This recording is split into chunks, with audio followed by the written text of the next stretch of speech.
හරි. දැන් මේකේ තියෙනවා x කියන්නේ රියල් නම්බරයක් වෙද්දී හරි x කියන එක රියල් නම්බරයක් වෙද්දී fx සමානයි x² + bx + c යයි ගනිමු. ඒ බිඳුවට වඩා වැඩි ඒ අසමානයි බිඳුව කියන එක දෙන්න ඕනේ. එහෙම නැත්නම් කියන්නේ ක්වැඩ්‍රටික් ඉක්වේෂන් එකක් එන්නේ නැහැ නේ සමානයි බිඳුව උන.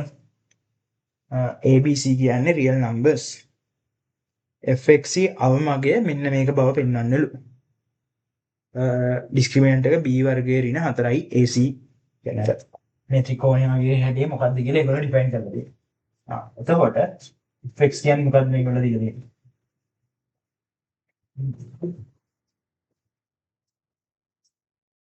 මෙන්න මේකයි කියලා දීලා තියෙනවා. හරිද? ඊට පස්සේ දැන් මේ වගේ අපිට මේ මොනවා හරි ක්වැඩ්‍රටික් ෆන්ක්ෂන් එකක් තිබ්බහම ඔකේ අවම උපරිම අග ගැන කතා කරන්න අපිට ඕක වර්ග පූර්ණය කරලා එන මෙතඩ් එක. يعني වර්ග පූර්ණය කරාම එන ආකාරයට ගන්න එක ලේසි. හරිද? කම්ප්ලීටිං ස්ක්වයර් කරාම ඒ කියන්නේ මොකක්ද? fx කියන්නේ මම එකක් පොදුවේ එළියට ගන්නවා. ඒක මට එනවා x වර්ගය දාන b බෙදීම a x දාන c බෙදීම a කියලා. ඊට පස්සේ මෙතන මම මේක වර්ග පූර්ණය කරනවා කියන්නේ මොකක්ද?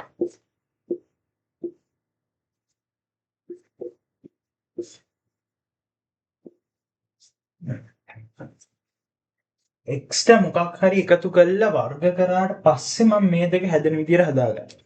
දැන් x දාන මේක වර්ගය තිබ්බම x වර්ගය හරි x වර්ගය තියනවා.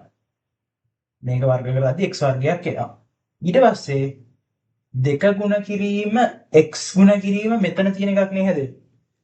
දෙවෙනි ටර්ම් එක වෙන්නේ 2x ගුණ කරනවා මෙතන තියෙන එක. එතකොට x වෙන ටර්ම් එක මම මේකට ගාව ගන්නවා. කියන්නේ මම මෙතනට b බෙදීම 2a දැම්මොත් නේද?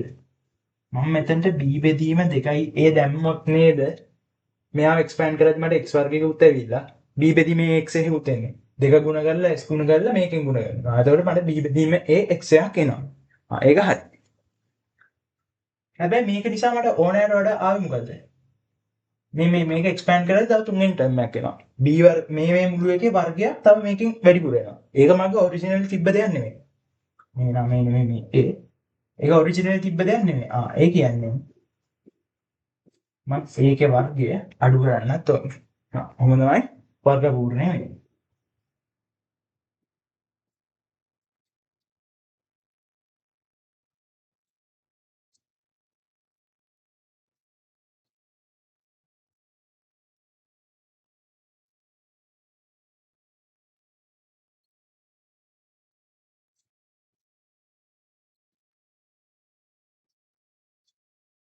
හතරයි a වර්ගය පොදුවෙන් ගන්න පුළුවන් මේ දෙකේ.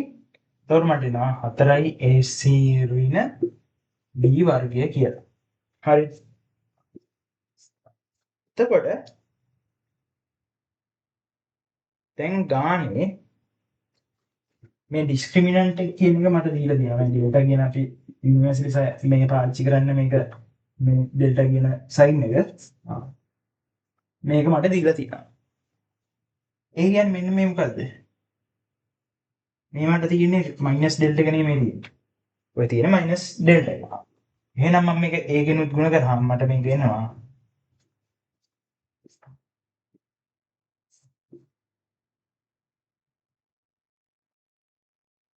මෙතන ඍණ එකක් තියෙනවා.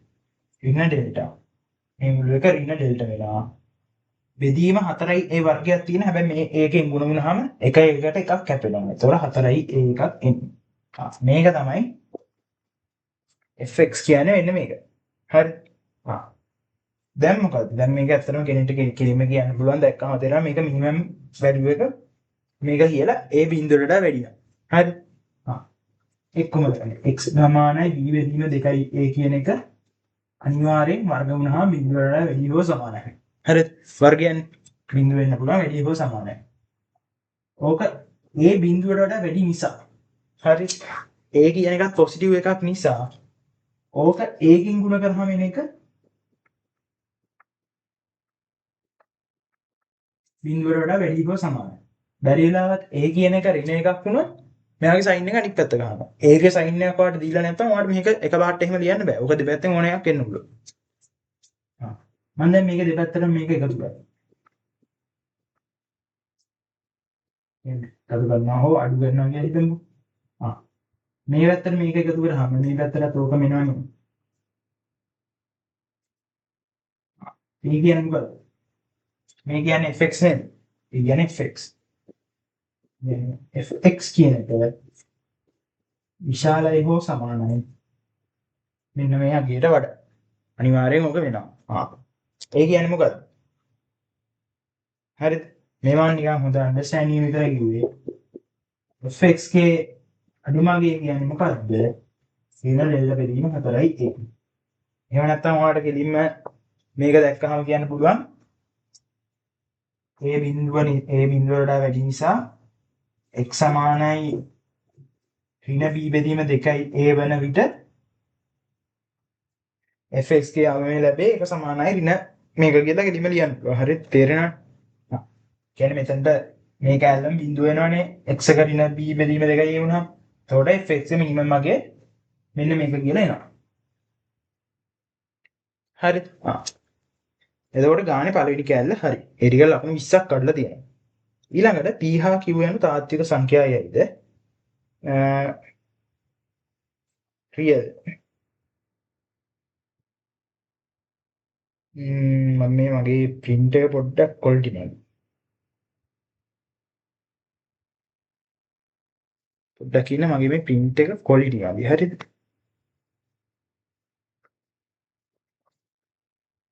ප්‍රශ්නේ quality එක නෑ.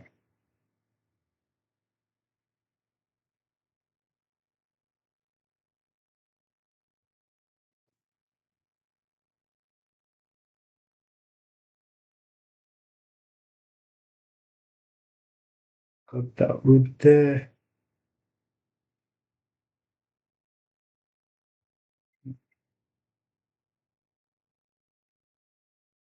p හා q ධන තාත්වික සංඛ්‍යා positive real numbers r කියන්නේ real number එකක් කියයිද ගමු. හරි. මේ ඒ කියන්නේ මේ කියලා තියෙන්නේ ඊළඟ කැලල දැන් මේක ඉවරයිනේ. තමයි.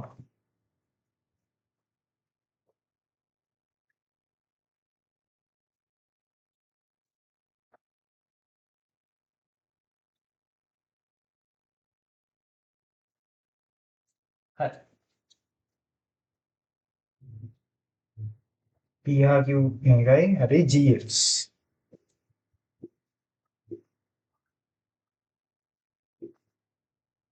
gx කියන්නේ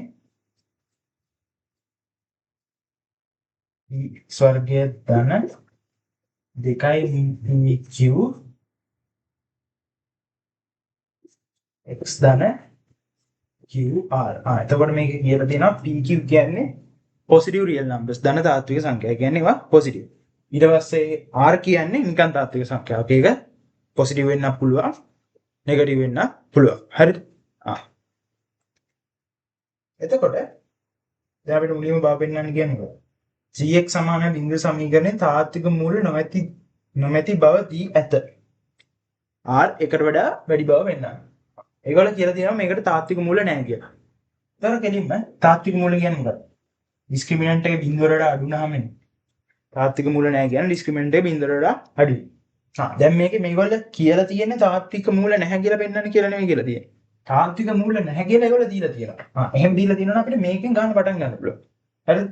ඩිස්ක්‍රිමිනන්ට් එක බිඳුවට අඩුයි කියන තැනින් අපිට ගන්න පටන් ගන්න පුළුවන්.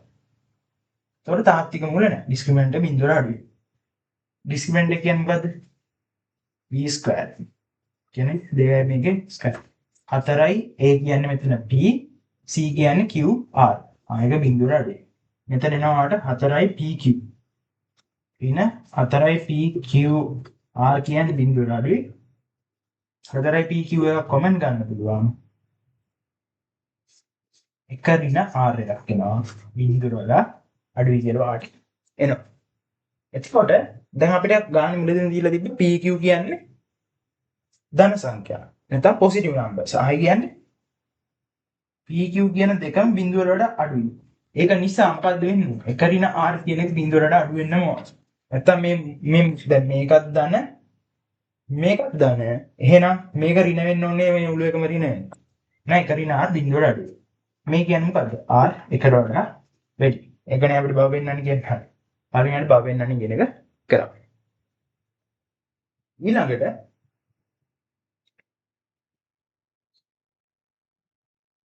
දැන් gx අවම අගේ q බව දී ඇත. r සමානයි 2 බව පෙන්වන්න. හරි. දැන් gx අවම අගේ අපි කලින් ගත්ත fx අවම අගේ කියන්නේ මොකක්ද? ඍණ මේක බෙදීම 4යි a කියලා ගත්තා නේද? එහෙනම් gx අවම අගේ මොකද්ද? ඩිස්ක්‍රිමිනන්ට් එක. ඩිස්ක්‍රිමිනන්ට් එක කියන්නේ b² - 4ac කියන එකට දාලා. ඒ කියන්නේ මේක නේද? එහෙනම් අපි මේ මෙන්න මෙතනට එනවා සුළු කරන් ආපු උත්තරේ කෙලින්ම දාන්න. හරිද? ප්‍රශ්නයක් නැහැ. ඒ කියන්නේ 4යි pq 1 ඍණ r කියන එක ඍණයකින් ගුණ කරන්න ඕනේ. ඍණ ඩිස්ක්‍රිමිනන්ට් එකනේ. ඒක බෙදන්න ඕනේ 4යි a කින්. ඒ කියන්නේ 4යි a කියන්නේ මොකද්ද? a කියන්නේ p. මේ ගානේ හැටියට p. ඒ කියන්නේ p.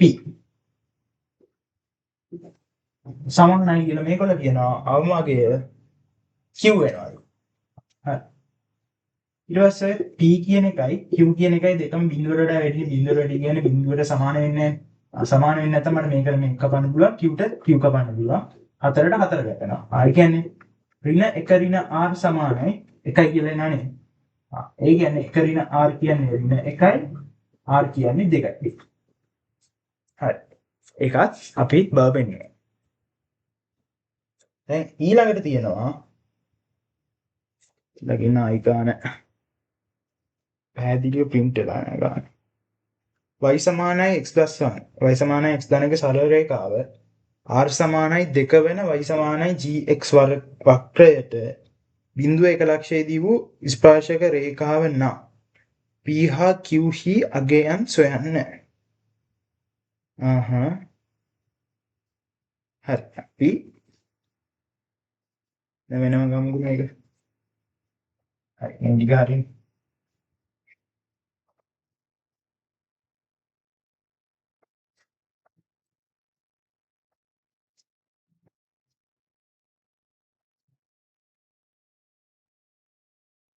මේ තියෙන්නේ අපසනේ g විතරයි මම දාගෙන තියෙන්නේ.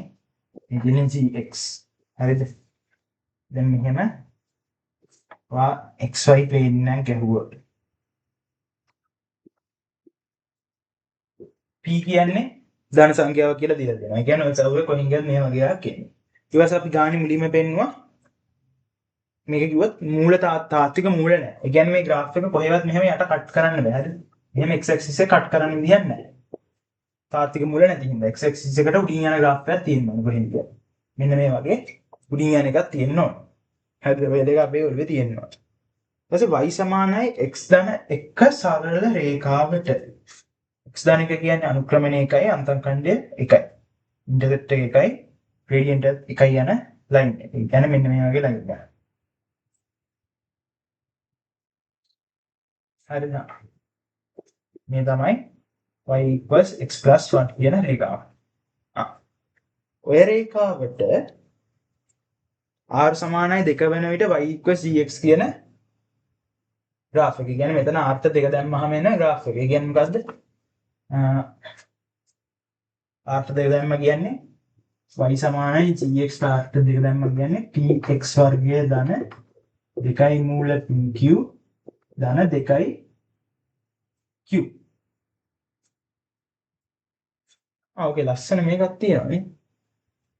පේනවද ඔය කියන්නේ මේ නෑ ලස්සනටම නැහැනේ. අන්දගේ වර්ගයක් වගේ තියෙනවා විදිහට වර්ගයක් නැහැ. කොමාරි බිඳුව 1 ලක්ෂයේදී ස්පර්ශ කරන රේඛාව නම් බිඳුව 1 ලක්ෂය කියන්නේ මෙන්න මේ ලක්ෂය ගන්න. gx එක මේ ලක්ෂයේදී ස්පර්ශ කරන් යනවා. p හා q හි අගයන් සොයන්න. හරිද? එතකොට මේ දැන් මේ ග්‍රාෆ් එක මෙහෙම ඇවිල්ලා කොහෙන් හරි මෙන්න මෙතනදී යාන්තම් ටච් කරගෙන කොහොම හරි ගිහිල්ලා මෙහෙම යනවා. හරිද? ඔකනේ කියන්නේ. එතකොට බිංදුව 1 ලක්ෂයේදී මේ දෙන්න හම්බෙන්න ඕනේ. පළවෙනි එක තමයි බිංදුව 1 ලක්ෂයේදී මේ දෙන්න හම්බෙන්න ඕනේ. හරිද? පළවෙනි අවස්ථාව තමයි බිංදුව 1 ලක්ෂයේදී මේ දෙන්න හම්බෙන්න ඕනේ. බිංදුව 1 ලක්ෂයේදී මේ දෙන්න හම්බෙනවා කියන්නේ මොකද්ද? x ට බිංදුව දාද්දි y කියන එක 1 වෙන්න ඕනේ නේද? කියන්නේ බිංදුව 1 ලක්ෂයට මේ y සමානයි මේ සමීකරණය තෘප්ත කරන්න ඕනේ.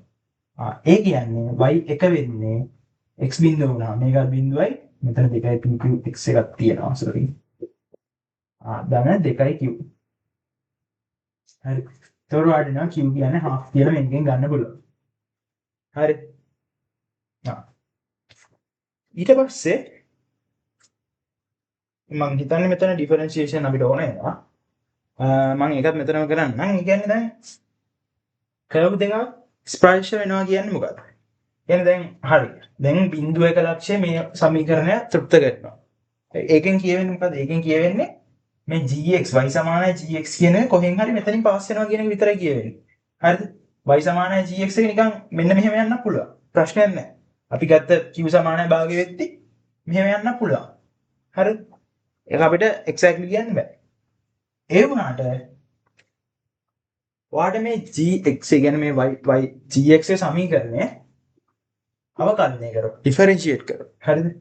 දැන් අපිට තියෙනවා y සමානයි px වර්ගය ධන 2යි q කියන්නේ භාගයයි. කියන්නේ p බෙදීම මම මේ දෙක ඇතුළට යනවා නම් 4 කරලා හරිද? දෙක ඇතුළට යනවා 4 බෙදීම 2 x ධන 2 ගුණකිරීම භාගය. මේ කියන්නේ මොකද්ද? px වර්ගය ධන මූල 2යි p x ධන 1. ඔක තමයි දැන් y ගේ සමීකරණය. හරිද? එතකොට dy dx නැත්නම් මෙයාගේ අවකලනය කියන්නේ මොකක්ද? 2යි px ධන මූල 2යි p. හරි. එක අයින් වෙලා යනවා. ඔක කොහොම එනවා?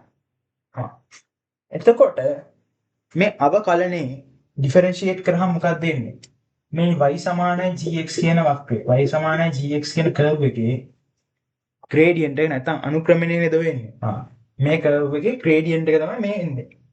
එතකොට මේ x සමානයි 0.1 කියන ලක්ෂයේදී හරිද? මේ ලක්ෂය මොකක්ද? ඇත්තටම 0.1. 0.1 කියන ලක්ෂයේදී x සමානයි 0 y සමානයි 1 කියන ලක්ෂයේදී මේ වක්‍රයයි ඉරයි දෙක කියන්නේ මේ ස්ට්‍රේට් ලයින් එක මේ රේඛාව මේ වක්‍රයට ගහපු ස්පර්ශකය වෙනවා නම් මෙන්න මේ 0.1 ලක්ෂයේදී මේ දෙන්නගේ අනුක්‍රමණය සමාන වෙන්න ඕනේ. දෙන්න එකකට ටච් වෙනවා කියන්නේ ඒ ලක්ෂයේදී දෙන්නගේ අනුක්‍රමණය සමාන වෙනවා. ස්පර්ශෝන්මුඛයක් එනවා කියන්නේ. ඒ කියන්නේ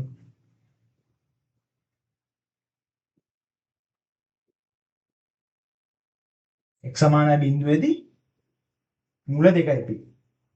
ඕක සමාන වෙන්න ඕනේ x ධන 1 අනුක්‍රමණයට. x ධන 1 අනුක්‍රමණය කියන්නේ 1ට. එහෙනම් ඔයාලට මේක වර්ග කරාම එනවා 2යි p කියන්නේ 1යි. ඒත් එනවා ඔයාලට p කියන්නේ භාගය කියලා. ඔහොම තමයි ඔයාලට q සහ p වල අගයන් ඇත්තටම හොයන්න පුළුවන්. හරිද? ඔයාලට ඩිෆරෙන්ෂියේට් කරන්න වෙනවා මේක. හරිද? ඔයාලට ඩිෆරෙන්ෂියේට් කරලා මේකයි මෙහෙම හොයන්න පුළුවන්. එතකොට 2023 ගාන එච්චරයි. ඊළඟට අපිට 2024 ගාන තමයි බලන්න තියෙන්නේ. හරිද?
24.